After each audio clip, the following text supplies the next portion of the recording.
দেশের বাইরের উৎসব প্রদর্শনী থেকে প্রশংসা এবং পুরস্কার দুই অর্জন করেছে কামার আহমদ সাইমনের ছবি অন্যদিন। অথচ দেশের মাটিতে মুক্তির অনুমতি দেয়া হয়নি ছবিটিকে। স্বৈরশাসকের পতনের পর অবশেষে আগামী জুলাই মাসে মুক্তি পাচ্ছে এই সিনেমাটি। প্রায় 2 বছর ধরে সেন্সর বোর্ডে আটকে থাকা ছবিটির এক বিশেষ প্রদর্শনীর আয়োজন করা হয়। মঙ্গলবার সন্ধ্যায় ধানমন্ডির স্টার সিনেপ্লেক্সে প্রদর্শনী দেখতে আসেন মৎস্য ও প্রাণী সম্পদ মন্ত্রণালয়ের উপদেষ্টা ফরিদ আক্তার। উপদেষ্টা এ সময় বলেন, অন্যদিন সিনেমায় তরুণদের জুলাই চেতনার ধারণকে বোঝানো হয়েছে।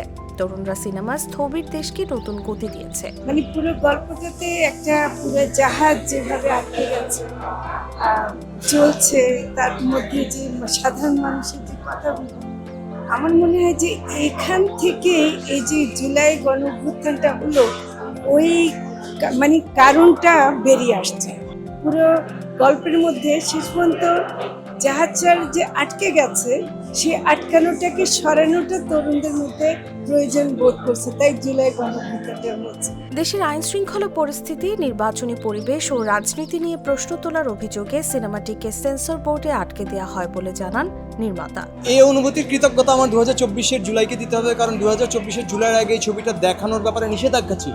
এক ধরনের চিঠিপত্র পেয়েছিলাম যাতে কিনা রাষ্ট্রদ্রোহিতার কাছাকাছি একটা আমাকে অভিযোগ করা হয়েছিল আমার বিরুদ্ধে, এবং 2024-এর জুলাই হয়েছে বলেই আজকে আমি ছবিটা দেখাতে পারছি। সেই জন্য এই পুরো অনুভূতিটা আমি জুলাইকে উৎসর্গ করতে চাই।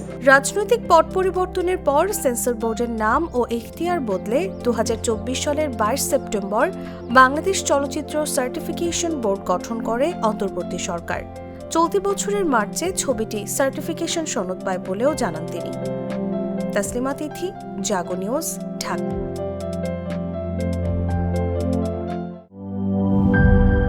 জীবনের সাথে চলে high five, all time healthy life.